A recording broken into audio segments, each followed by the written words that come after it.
唔係啊話，中山市區又降價，唔通真係俾翻街坊講中山嘅房少冧？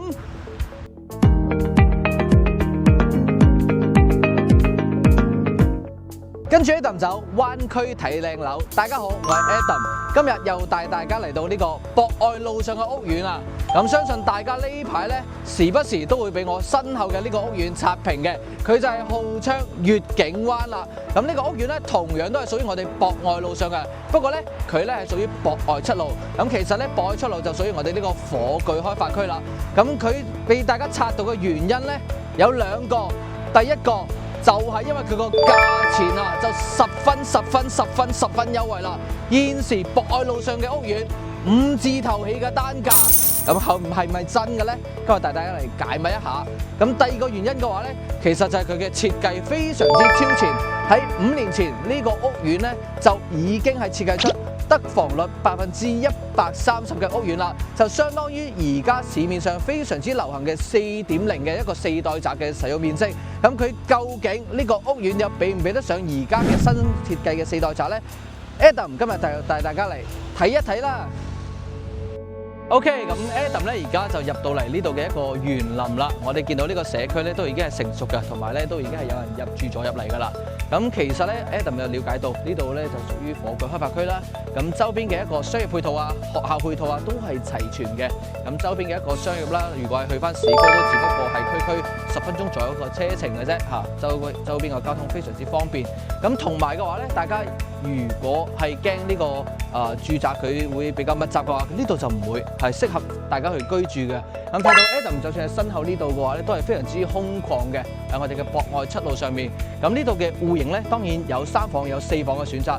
咁頭先都講到啦，佢嘅使用率去到130%，究竟係咪有咁架勢咧？我哋又上去睇一睇啦。Let's go！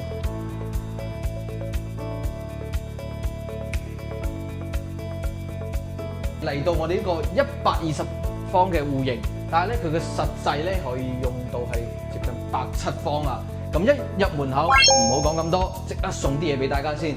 此處空間為全贈送面積，大家可以見到啦。呢度就已經開始係贈送嘅面積啊。咁佢成間房咧，佢嘅贈送嘅面積咧可以係達到50方嘅一個贈送面積嘅嚇。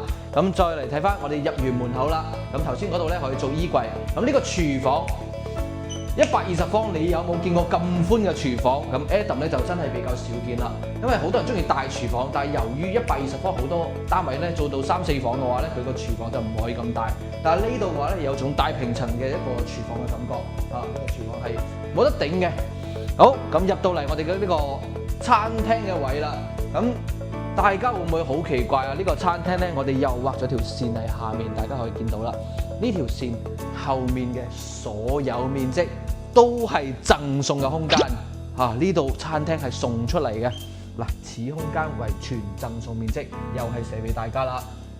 OK， 咁再睇翻我哋個景又靚唔靚咯？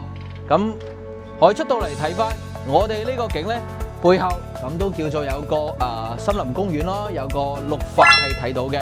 咁周邊咧咁都比較多嘅一個自建房嘅同埋後面嘅呢個小高層住宅咧，咁我哋呢個視野就係望晒我哋而家成個火炬開發區噶啦，可以帶大家望一望我哋周邊嘅呢個視野好空曠嘅，好開闊唔會再遮擋。就算係比較矮嘅樓層咧，都唔會有遮擋㗎，因為我哋樓下嘅呢個自建房嘅話咧，大概就係3層樓咁高嘅啫咁當然啦，我哋翻餐廳係送嘅，呢度亦都係送嘅我哋而家出嚟呢個露台。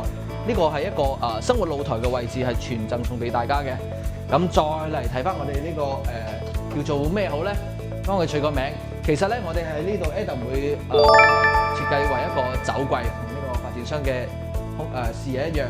咁我哋嘅呢個酒櫃嘅前面咧，呢度其實係一個飄台嘅位置，亦都係送嘅空間嚇。咁其實呢度一入嚟嘅話咧，可以講係已經係送咗7、8個方，咁加埋露台嘅話咧，係差唔多有15個方就送咗俾大家噶啦。OK， 咁呢種設計嘅話咧，可以設計成一個雙客廳嘅一個住宅嚟嘅，即係頭先我哋餐廳出到嚟呢個酒櫃位啦，咁都可以擺2張梳化，我哋做一個飲酒嘅地方啊，或者係我哋嘅男士中意食雪茄嘅話咧，都可以整一個雪茄吧，又或者一個接待一個迎賓廳，咁佢係連住我哋嘅餐廳嘅。咁再睇翻我哋嘅一個主客廳啦。呢個主客廳嘅話咧，咁隔離呢度就係我哋一個主露台啦。呢個客廳嘅位置係夠晒闊嘅，係超過4.5米嘅闊嘅一個客廳嚟嘅。咁我哋嘅主露台係一個長嘅露台啊。呢個露台咁係咪好多人聽過露台送一半嘅面積？但係咧佢呢度會比較特別，因為咧佢嘅露台有咁長嘅露台咧，只有係前面呢度係佈建係露台嘅，所以咧呢度係送一半嘅面積。咁後面嘅面積係點㗎？傳送嘅，即係入翻嚟呢度啦。呢個位又係傳送嘅空間。呢度咧又會有個差唔多係5個方左右係送俾大家嘅。咁我哋嘅主露台呢度就選擇咗係封陽台啦。咁如果唔封嘅話咧，其實我係比較中意望呢個山景嘅。我哋嘅屋嘅即係主露台嘅前面就係一個山景嘅一個景觀啦。咁如果係打開兩個露台嘅話咧，我覺得呢個通風感係比較好嘅。我哋同一個小區入邊前面嗰間屋咧，距離我哋都非常之遠啊。樓間佢係 E.G. 班。好。咁我哋睇咗客廳，睇咗餐廳，睇埋我哋嘅一個酒櫃啦。咁再入翻嚟我哋嘅房睇下得唔得啦？呢個洗手間係我哋一個公衛嚟嘅。呢個洗手間嘅話咧，就叫做中規中矩咯。我哋可以入去睇一睇呢個中規中矩嘅一個洗手間。OK， 咁咧再入翻嚟我哋嘅呢個房啦。呢幾間房，首先呢個客房兩間客房我對比一下先，差唔多大細。咁呢間客房嘅話咧，就係連住我哋一個露台啦，係咪？咁呢個客房咧，咁其實係夠晒用噶啦。如果係平時做客房嚟計，咁後面呢間客房個景觀都唔差嘅。兩間客房嘅大細差唔多，最主要咧佢係夠晒四方方放張床，然後咧再加埋衣櫃喺入邊，就係完全冇問題嘅。好，咁睇翻我哋呢間房啦。呢間房咁樣乍眼一睇，咪同我哋嘅客房差唔多大細啊！但係咧，佢係另床乾坤嘅。跟住Adam入嚟睇，咁我哋嘅主人房套房入面啊，佢呢個私隱性同埋就係非常之好噶啦。咁可以見到咧，我哋入到嚟啊，佢係可以做到一個衣帽間，就係我哋呢度啦衣帽間兩邊做衣櫃，同埋有塊鏡喺度。咁呢個洗手間嘅位置就非常之闊嘅一個洗手間。咁注意呢個空間嘅話咧，又係全贈送俾大家嘅，佢直接送咗個洗手間出嚟，連我哋嘅一個浴缸都可以側得落。咁呢個你喺市面上見唔到呢啲產品，絕對見唔到120方嚟計，因為咧佢係建面，即係我哋嘅。入邊嘅一個建築面積咧係120方，但係咧成個空間嘅話咧，佢足足係差唔多可以實用到即係可以比得上平時170方咁樣嘅產品。呢個戶型真係冇得頂。